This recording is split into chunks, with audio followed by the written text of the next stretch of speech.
Hello everyone, welcome back to my channel.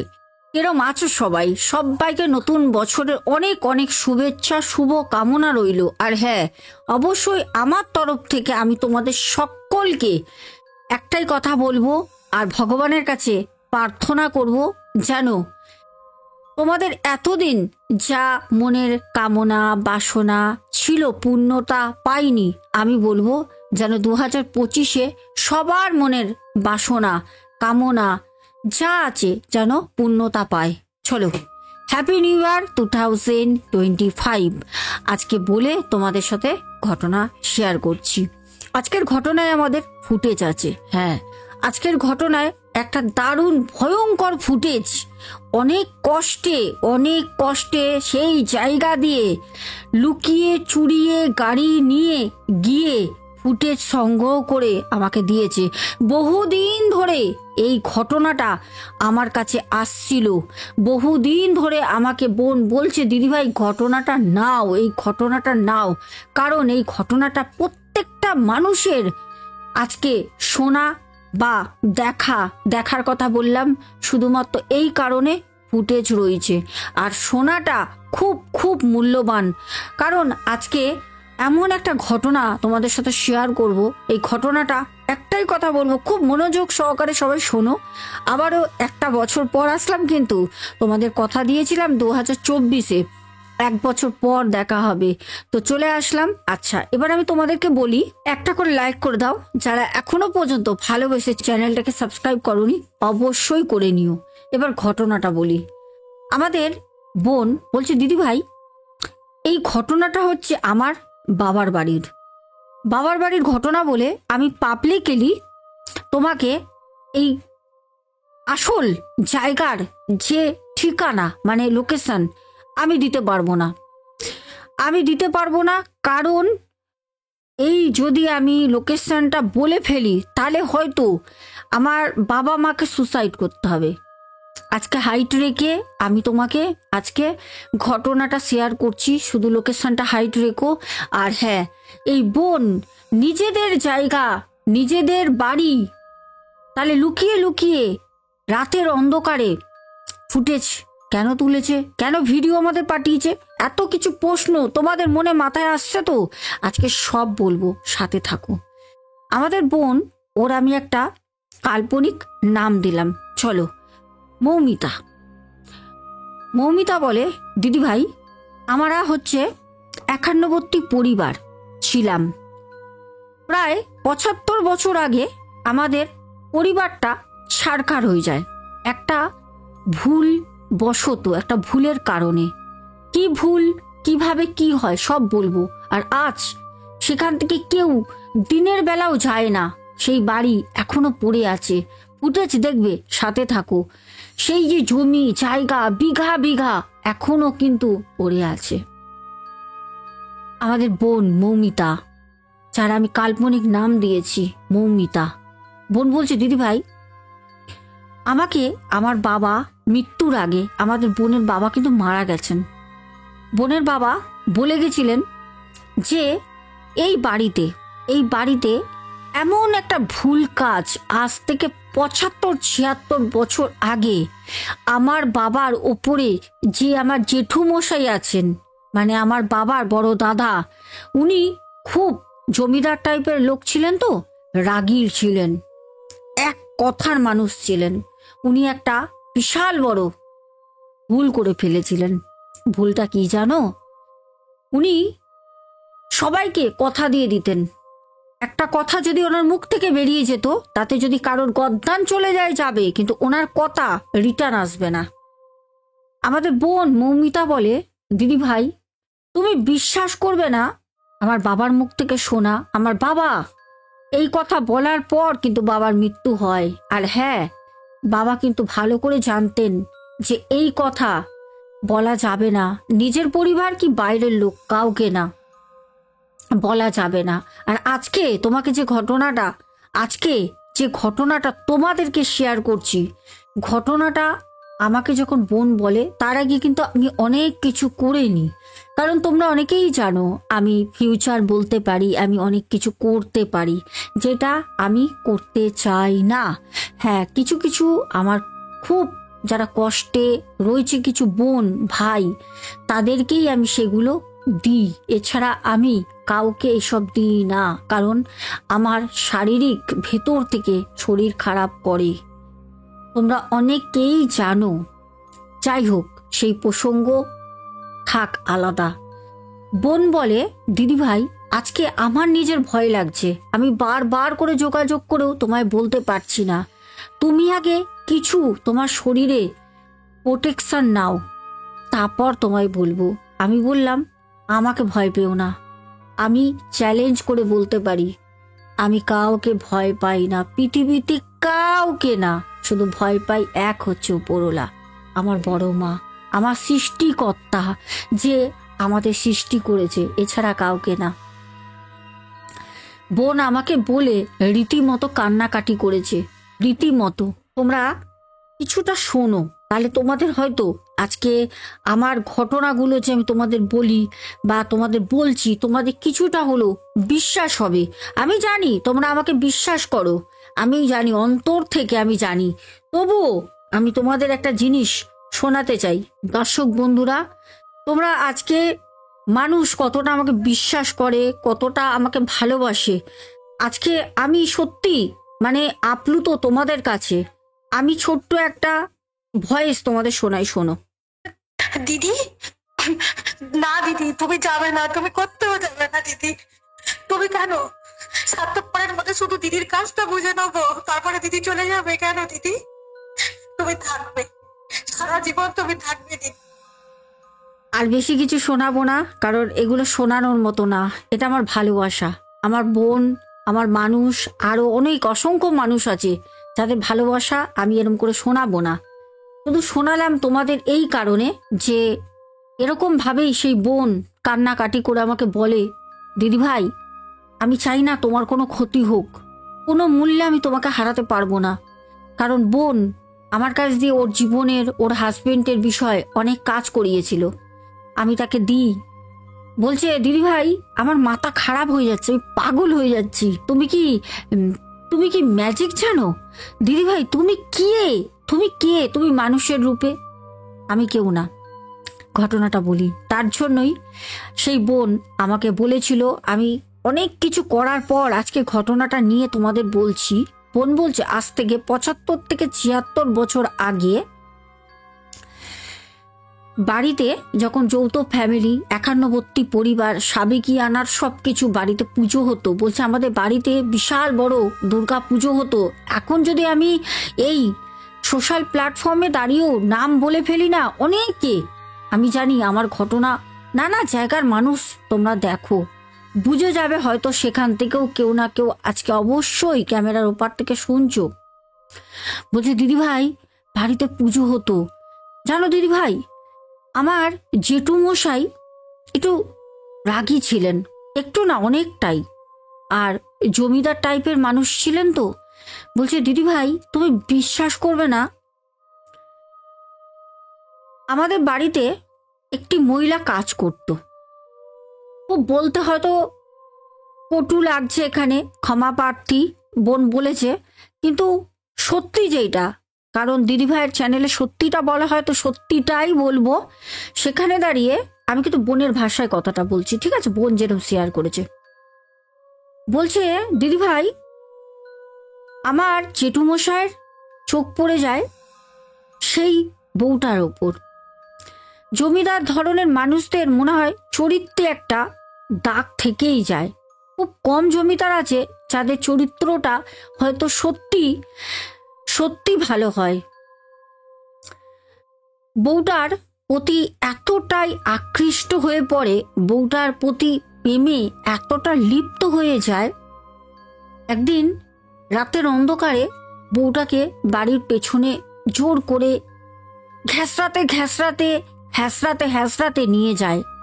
বিশাল বড় বাড়ি তো, আগেই বললাম, বাড়ির পেছনে একটা ঘরে তাকে আটকে দেয়। তখন সেই বউটি বলে যে বাবু আমাকে ছেড়ে দেন, আমার স্বামী নেই, আমার স্বামী নেই। আপনি যদি আমার সাথে কিছু খারাপ কাজ করেন আমি কাউকে বলবো না, আপনি আমাকে ছেড়ে দেন, কিন্তু এখনের মতো যেতে দেন। আমার একটা ছোট্ট বাচ্চা আছে, 6 বছরের ছেলে, ও না খেয়ে কাঁদবে। আমার আজকে অনেক দেরি হয়ে গেছে বাবু, আমাকে যেতে দেন। আমাকে বোন মৌমিতা বলে, দিদিভাই বাবার মুখ থেকেই শোনা, বাবা বলেছেন বড় হয়েছ, সত্যিটা জানবে, জানা দরকার।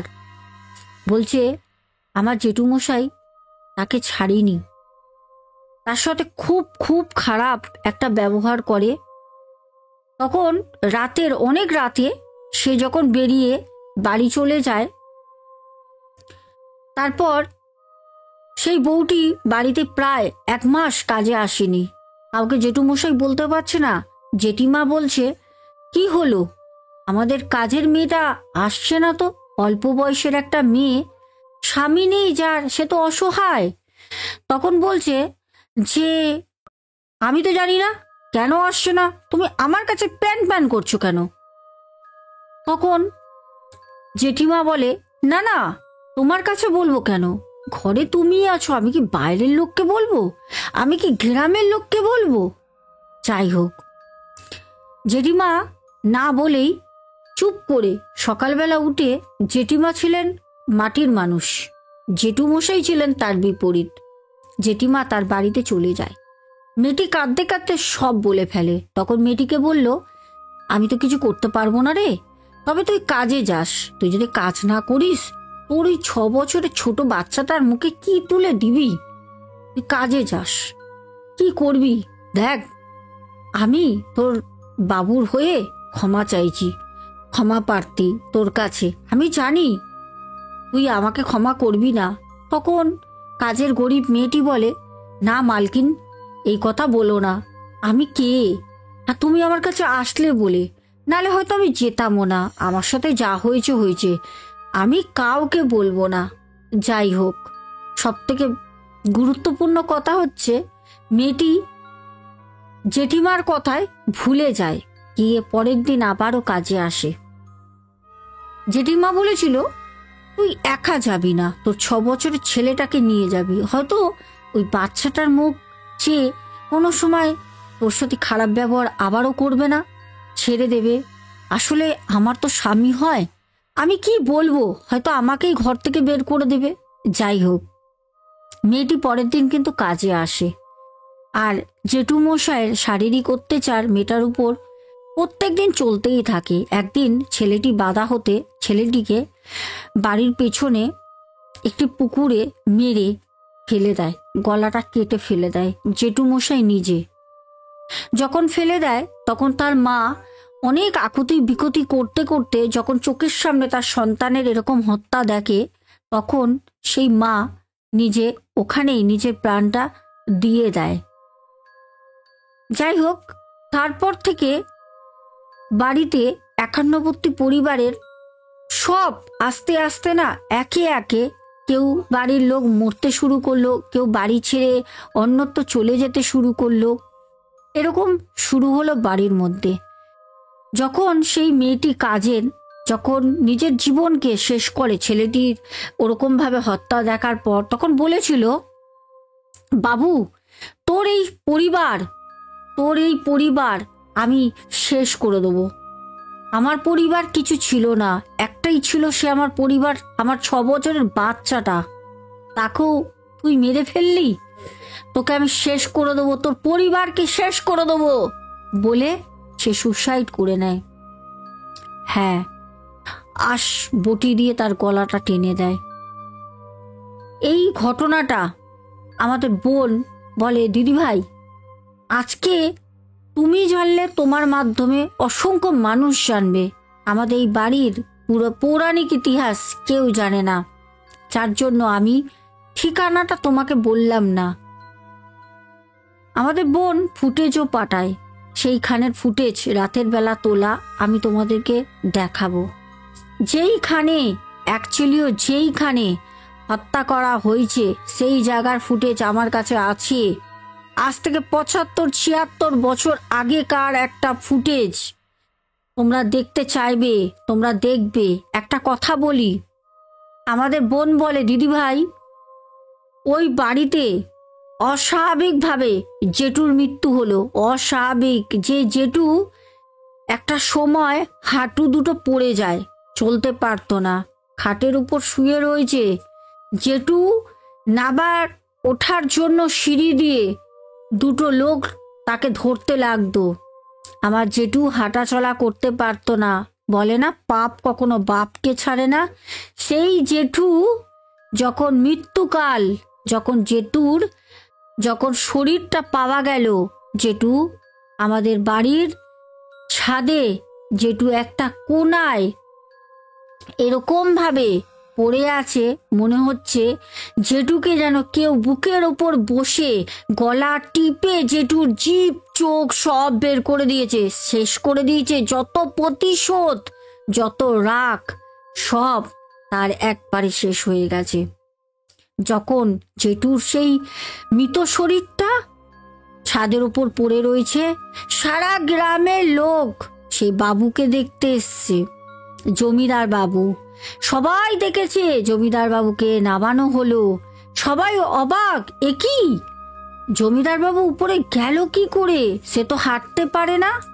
যারা জমিদার বাবুকে ধরে নিয়ে যেত তারা বলল, আমাদের তো জমিদার বাবু ডাকিনি, আমরা তো জানি না জমিদার বাবু গেল কি করে। এটাই তো রহস্য, কে নিয়ে গেছে, কে মারল, কিচ্ছু হয়নি, কোনো হুদিস হয়নি, কেউ তার খোঁজ পেল না। অস্বাভাবিক মৃত্যু। তারপর মারা গেল আমার জেঠিমা। একদিন দুপুরবেলা ছাদে গেছে চুল শুকাতে, চুল শুকাচ্ছে, হঠাৎ করে আ করে একটা চিৎকার, বেশ আর্তনাদ। বাড়ি থেকে আমার মা, আমার কাকি সব ছুটে গেল, গিয়ে দেখলো জেঠিমা ওপর থেকে নিচে পড়ে আছে, গল গল করে মাথা ফেটে রক্ত বার হচ্ছে। সবাই বলে, কি করে পড়লো? অনেক বড়, কিন্তু চারপাশটা ঘেরা রয়েছে ছাদের উঁচু করে, কেউ কিন্তু পড়ে মরে যাবার মতো না। সবাই বলল, কি করে হলো, কি করে হলো, আর কি করে? আস্তে আস্তে যখন আমার মা, আমার কাকি বুঝলো, তখন আমরাও বুঝলাম যে সত্যি এই বাড়িতে একটা অতৃপ্ত আত্মা আছে। কারণ যখন আমার জ্যাঠা আর আমার জেঠিমা মারা যায়, তারপর থেকেই ওই আত্মাটা সিঁড়িতে, ছাদে, আমাদের বাড়ির উঠোন, অনেক বড় উঠানে, আমাদের বাড়ির অনেক বড় উঠান, সেই উঠানে ঘুরতো। এমনকি যে গাছ পালা, বাগান, যেখানে সে নিজের জীবনটা দিয়ে দিয়েছে, সেই স্থানে সে দাঁড়িয়ে থাকতো। রাতের বেলা আর্তনাদ করে কাঁদতো। কান্নার শব্দে লাস্টে একে একে আমার মা, আমার বাবা আমাকে নিয়ে বেরিয়ে যায়। আমার কাকিরা ছিল, কাকির দুই ছেলে, কাকা, সবাই, পুরো একটা রাজবাড়ি, পুরো একটা জমিদার বাড়ি আস্তে আস্তে আস্তে আস্তে সব শেষ হয়ে গেল, পুরো ধ্বংস হয়ে গেল, পুরো ধ্বংস। চোখের মিনিশে দেখতে দেখতে সবাই বাড়ি ছেড়ে দিল, কেউ থাকে না ওই বাড়িতে। ফুটেজটা তোমরা দেখো, যাও।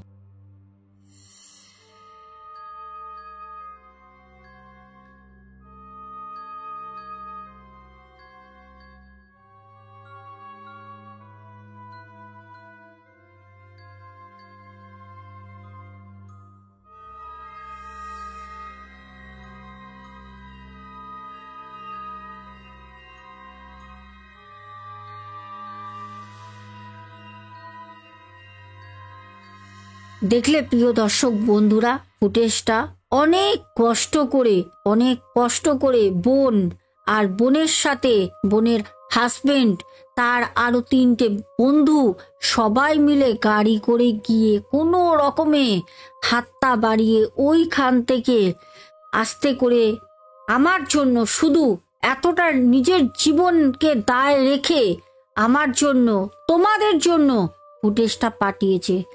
তোমরা দেখতে পাচ্ছ যে সরু বাঁধানো পুরনো শ্যাওলা পড়া একটা দেয়াল, সেই দেয়ালের ভেতরে রাতের অন্ধকারে পুরোটা তো বোঝা যায়নি। বিঘা বিঘা জমি এই বোনের, জেঠুমশাইয়ের বাবার পিতৃ সম্পত্তি আজও পড়ে আছে। এখন বোনরা ওইখানে যায় না। ওই জমি বোনরা বিক্রিও করতে পারবে না, কারণ আশেপাশের লোক কেউ জানে না। কিন্তু অমাবস্যা, পূর্ণিমায়, শনিবারে, মঙ্গলবারে কান্নার শব্দ আজও ভেসে আসে। গ্রামের লোক থাকতে পারে না।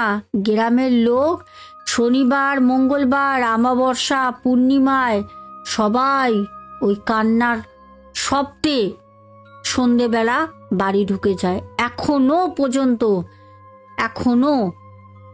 বুঝতে পারছো? আমাদের বোন বলে, দিদিভাই, আমার জেঠু মশাইয়ের লালসা, একটা মেয়ের প্রতি আসক্ত হয়ে জমিদার বাড়ির নাম, এত বিঘা বিঘা জমি, আজ যদি আমরা ওখানে থাকতাম। আমাদের বোন বলে, দিদিভাই, আমরা কলকাতায়, মধ্য কলকাতায় একটা ছোট্ট বাড়িতে থাকি। আজ আমাদের এত জায়গা জমি থাকতেও আমরা এখন যেভাবে থাকি, কলকাতায় আমাদের নিজেদেরই বাড়ি, কিন্তু অনেক ছোট্ট দিদিভাই। আমার তো বিয়ে হয়ে গেছে, বাবার বাড়ি গেলে থাকার জন্য সেই রকম জায়গা পাই না, এমন একটা অবস্থা। মানে খুবই খারাপ পরিস্থিতি এখন। যারা জমিদার একটা সময় ছিল, এখনো যাদের বিঘা বিঘা জমি পড়ে আছে, বলে, দিদিভাই, তাবর তাবর তান্ত্রিক ওখানে নিয়ে এসছি, কিন্তু কেউ কিচ্ছু করতে পারেনি। 1 মাস 2 মাস আবার সেই কান্নার আওয়াজ। কারণ মাসে মাসে, প্রত্যেক মাসেই তো অমাবস্যা পূর্ণিমা পড়ে। 1 মাস লোকে শুনিনি, গ্রামের লোককে জিজ্ঞেস করেছি, তারপর থেকে আবার সবাই বলে আবার শোনা যাচ্ছে, হয় না। বোন আমাকে বলেছে, দিদিভাই, একদিন তুমি এসো, তোমার ওপর বিশ্বাস আছে, কারণ বোনকে আমি যা দিয়েছি বোনের হাজবেন্ডের জন্য। বোন বলে, দিদি, আমার মাথাটা খারাপ হয়ে গেছে, কি করে পারো? যাই হোক, এইসব প্রশ্ন আর করব না। আচ্ছা, বলাও ভুল এইসব, জানো তো, সব কিছু বলতে নেই। আজকের ঘটনাটা তোমাদের কেমন লাগলো, ফুটেজটা তোমাদের কেমন লাগলো অবশ্যই জানিও। আর জানো তো, একটা কথা মনে রাখবে, যে কোনো জিনিসকে যদি তুমি মানো, সেই জিনিসটা তোমার সাথ দেবে। তুমি যদি নিজে মন থেকে না মানো, সেই জিনিস তোমাকে কখনো তোমার মনে কোনো দিন বসাতে পারবে না, তোমার সাথ দেবে না। চলো, আজকে আসবো, যেতে যেতে তোমাদের তাড়াতাড়ি কালকে যারা কমেন্ট করেছো নামগুলো বলে দিই, দিয়ে আজকের মতো টাটা করব। চলো, আচ্ছা বলছি, বলে দিই, আজকে কিন্তু শোনা কথায় আমি ঘটনা দিতে পারিনি, কারণ সকাল থেকে আমার আজকে অনেক কাজ ছিল, অনেকগুলো কাজ ছিল। যদি কিছু মানুষের, যদি কিছু ভালো করতে পারি, আর এর থেকে বড় কি হতে পারে। আচ্ছা হ্যাঁ, একটা কথা বলি, বছরের প্রথমেই তোমরা কিন্তু ঘটনাগুলো শেয়ার করো, বেশি বেশি করে তোমরা যারা ঘটনা শুনছো শেয়ার করো। আচ্ছা, এক বোনও আমাকে বলেছিল সাবেকিয়ানার সাজে আসতে, আশা করছি আগামীকাল আসবো। আচ্ছা, গৌতম রয় প্রথম আমাদের কমেন্ট করেছো, পরপর দুটো। আচ্ছা, সবাইকে বলে দিচ্ছি হ্যাপি নিউ ইয়ার, কারণ সবাই আমাকে হ্যাপি নিউ ইয়ার উইশ করেছো। আচ্ছা, অনিমিকা নন্দী, অনামিকা নন্দী কমেন্ট করেছো, বানারসি দে, তারপর কমেন্ট করেছো সোমা কুণ্ডু। আচ্ছা, তারপরে মণিদীপা বিশ্বাস, তারপরে মায়া রয়, তারপরে করেছো বেবি ঘোষ, তারপর শুভঙ্কর ঘোড়ই, হ্যাপি নিউ ইয়ার ভাই। আচ্ছা, তারপরে সোমা দাস পরিবার থেকে, সোমা তোমাকেও হ্যাপি নিউ ইয়ার। পরিবারকে নিয়ে সবাই খুব ভালো থেকো, বাবু সোনাকে খুব ভালো করে যত্ন করে রেখো, ওনার বয়স হয়েছে, আসলে উনি হচ্ছে তোমাদের মাথার উপরে আশ্রয় একটা, মানে তোমাদেরকে পুরো ছায়া দিয়ে রেখেছে, খুব ভালো মানুষটা, খুব ভালো। আমি যতদূর যা জানি আমার গুণ থেকে বললাম, খুব ভালো করে রেখো। মাই সিম্পল ভিলেজ লাইফ অদিতি। আচ্ছা, জলি নন্দী দিদি ভাই, হোয়াইট কিং আমাদের বোন, বাহ, বোন তো খুব সুন্দর আমাকে বলেছে, লাভ ইউ দিদি, লাভ ইউ টু বনু, অনেকগুলো লাভ দিয়েছে, দেখালাম। আচ্ছা আচ্ছা বনু, তুমি আমাকে আজকে বলছিলে না যে তুমি আমার নাম বলো না, দেখো বলে দিলাম। আচ্ছা, তারপর হচ্ছে মিতু রয়, তারপরে হচ্ছে অরূপ ভট্টাচারিয়া পরপর 3টে কমেন্ট করেছো, মন্টু দাদা ভাই। তারপর হচ্ছে মামুনি জ্ঞান, তারপরে হচ্ছে জল্পনা মজুমদার, তারপরে আমাদের মামুনি আর একটা কমেন্ট করেছো, মঞ্জুষা নন্দী কমেন্ট করেছো, শেওসী আমাদের বনু কমেন্ট করেছো, বং হিন্দু হেসেল, প্রিয়া দাস, মিতালি মিস্ত্রি, রেখা অধিকারী। দিদি ভাই কেমন আছো? হ্যাপি নিউ ইয়ার দিদি ভাই। তুমি দিল্লিতে আছো, খুব ভালো করে নিজের কেয়ার করো, ভালো করে খেয়েও। আচ্ছা, আমাদের পিয়ালি ভারদ্বাজ বনু হ্যাপি নিউ ইয়ার। আচ্ছা, তারপরে বাবু সোনা আমাদের বলেছো হ্যাপি নিউ ইয়ার দিদি ভাই, তোমাকেও হ্যাপি নিউ ইয়ার। আর অনেক অনেক অনেক অনেক ভালো থেকো, খুব মন থেকে বলছি, সবাই খুব ভালো থেকো। সুজাতা দাস, তারপরে সুজাতা দাস পরপর বলেছে তোমাকেও হ্যাপি নিউ ইয়ার দিদি ভাই। আচ্ছা, শাশ্বতী দে দিদি ভাই, শাশ্বতী দে বনু বলেছে হ্যাপি নিউ ইয়ার, হ্যাপি নিউ ইয়ার। আচ্ছা, একটা কথা বলি, সেটা হচ্ছে শাশ্বতী, তুমি অবশ্যই কমেন্টে জানাবে। তুমি আমাকে বলেছিলে যে দিদি ভাই আমার হোয়াটসঅ্যাপ বন্ধ হয়ে যাবে, তুমি আমাকে বলো হোয়াটসঅ্যাপ কি বন্ধ হয়েছে। তুমি কালকে কান্নাকাটি করছিলে, আমি তোমায় কথা দিয়েছিলাম হোয়াটসঅ্যাপ তোমার বন্ধ হবে না, তো তুমি অবশ্যই আমাকে জানিও। স্বপ্না হালদার দিদি ভাই, তারপরে সুদীপ্ত দি আমাদের কমেন্ট করেছো। আচ্ছা, সুদীপ তো দি, আচ্ছা একসঙ্গে তো বললাম। আচ্ছা, আমি তোমার আইডি থেকে তোমার নামটা বলি, সুদীপ্ত দি আছে। আচ্ছা ঠিক আছে। তারপরে স্বপ্না হালদার, তারপরে আমাদের কমেন্ট করেছো, আচ্ছা আপার কমেন্ট করেছো শিখা সুর রয় দিদি ভাই, তুমি আমাকে বলেছো মা তুমি আমার আশীর্বাদ নিও, তোমার লিখনি খুব ভালো লাগে, অসংখ্য অসংখ্য ভালোবাসা, ধন্যবাদ জানাবো না, কারণ তোমরা আমার ভালোবাসার মানুষ। আমি চাই তোমরা সর্বদা তোমাদের আশীর্বাদ এরমভাবেই আমার মাথার উপর দিয়ে রাখো। তারপরে বর্ণালী কমেন্ট করেছো, আচ্ছা হ্যাপি নিউ ইয়ার বর্ণালী বোন, আমার ছোট্ট বনু। তারপরে সোনার সুবীর, তারপরে স্বপ্না হালদার, পরপর দুটো ফুলেশ্বরী দিদিভাইও কমেন্ট করেছো। সত্যি সত্যি বলছি খুব ভালো লাগলো, বলেছো রাতে বসে শুনছি, খুবই ভয় লাগছে ঘটনাটা শুনে, আমিও খেয়াল করছি এটা যে তোমার ঘটনা 2-3 মিনিটের মধ্যেই ভালো লেগেছে কমেন্টে চলে আসে। আচ্ছা, অশরীরী ক্ষুদ্রাত্ম আত্মা ছিল একদম, মঞ্জুষা দিদিভাইও বলেছো। আর হ্যাঁ, এইটা আমি তোমাদের বলেছি যে এই জিনিসটা প্লিজ, তোমরা আমার ভালোবাসার মানুষ, প্লিজ এই জিনিসটা করো না। তোমরা বলতে পারো যে দিদিভাই চলে আসলাম বা লাভ হার্ট দিলে শুনছি দেখছি, কিন্তু এই আমার খুব মানে হার্ডে লাগে। আমি জানি হয়তো তোমরা সেটা লিখে দাও, হয়তো তোমরা দেখো ঘটনাগুলো শোনো, কিন্তু ওই প্রথমেই কমেন্টটা করো 1-2 মিনিটের মধ্যে যে বাহ ঘটনাটা দারুণ লাগলো, আমার কোথাও গিয়ে খুব খারাপ লাগে। কারণ আমি মানুষটা এরকমই, কাউকে মিথ্যা কথা বলি না, কারণ মিথ্যে আমি পছন্দ করি না।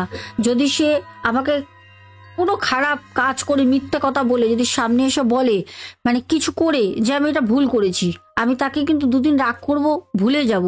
কিন্তু কেউ যদি আমার পেছনে কোনো কাজ করেই যায় আর আমার চোখে সেটা যদি কোনো দিন ধরা পড়ে যায়, আমি তাকে জীবনেও, সে যদি মরেও যায় না গাড়ি চাপা পড়ে, আমি তার দিকে তাকিয়েও দেখব না। আমি এরকমই মানুষ। যাই হোক, ফুলেশ্বরী চক্রবর্তী দিদিভাই বললাম। তারপরে মৌ ঘোষ, তারপর কমেন্ট করেছো Mithun Kumar Singh, happy new year দিদি ভাই, তোমাকেও হ্যাপি নিউ ইয়ার ভাই, খুব ভালো থেকো।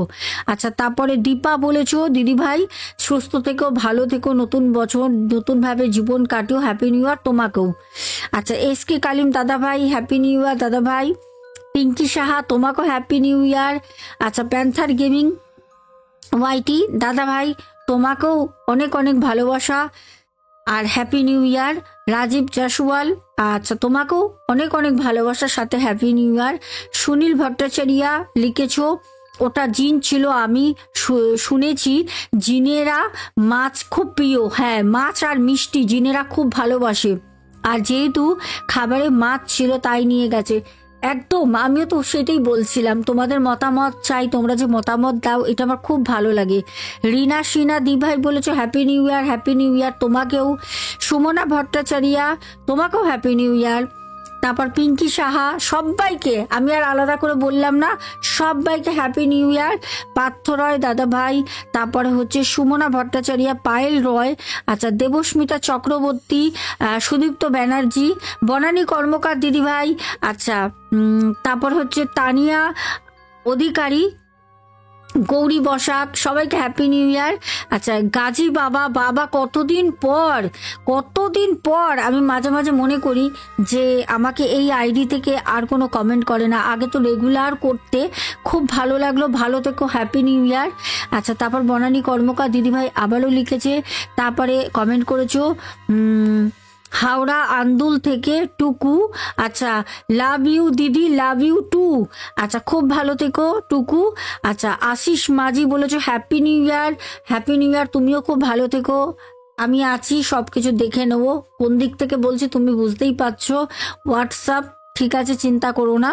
আচ্ছা তারপর আমাদের টুকু আবারও কমেন্ট করেছে, বাবলি মল্লিক, প্রিয়াঙ্কা নন্দী, এস দেব রয় বনু হ্যাপি নিউ ইয়ার, তারপর হচ্ছে মাহি রয় হ্যাপি নিউ ইয়ার। আচ্ছা তারপরে সুপর্ণা দি হ্যাপি নিউ ইয়ার, আচ্ছা সুপর্ণা দি তো অ্যাডভান্স পাঠিয়ে দিয়েছে। আচ্ছা তারপর রূপা দে, তোমাকেও হ্যাপি নিউ ইয়ার, খুব ভালো থেকো বনু। তারপর হচ্ছে Babli Mallick happy new year বনু। তারপর হচ্ছে টুম্পা মণ্ডল, তোমাকেও অনেক অনেক ভালোবাসা বনু, আর তোমার সাথে তো আমার প্রায় হোয়াটসঅ্যাপে অনেক কথা হয়, তুমি জানো সব কিছু, এখানে আর কিছু বললাম না। যাই হোক আজকে সবার নামগুলো বললাম, সবাইকে যাদের নাম নাও বলেছি বা মিস চলে গেছে তাদেরকেও হ্যাপি হ্যাপি হ্যাপি নিউ ইয়ার। সবাই খুব খুব ভালো থেকো আর হাসতে থাকো, চিন্তা কম করো, আর যে টিপসগুলো আসবে একটুখানি আমি কাজে ব্যস্ত আছি, করে নি, টিপসগুলো অবশ্যই অ্যাপ্লাই করো, টাকা পয়সা সেরম দরকার হয় না, একটু করে দেখো, জীবনটা পরিবর্তন হতে তো পারে, চেষ্টা তো করতে পারি। চলো টাটা, good night, love you all.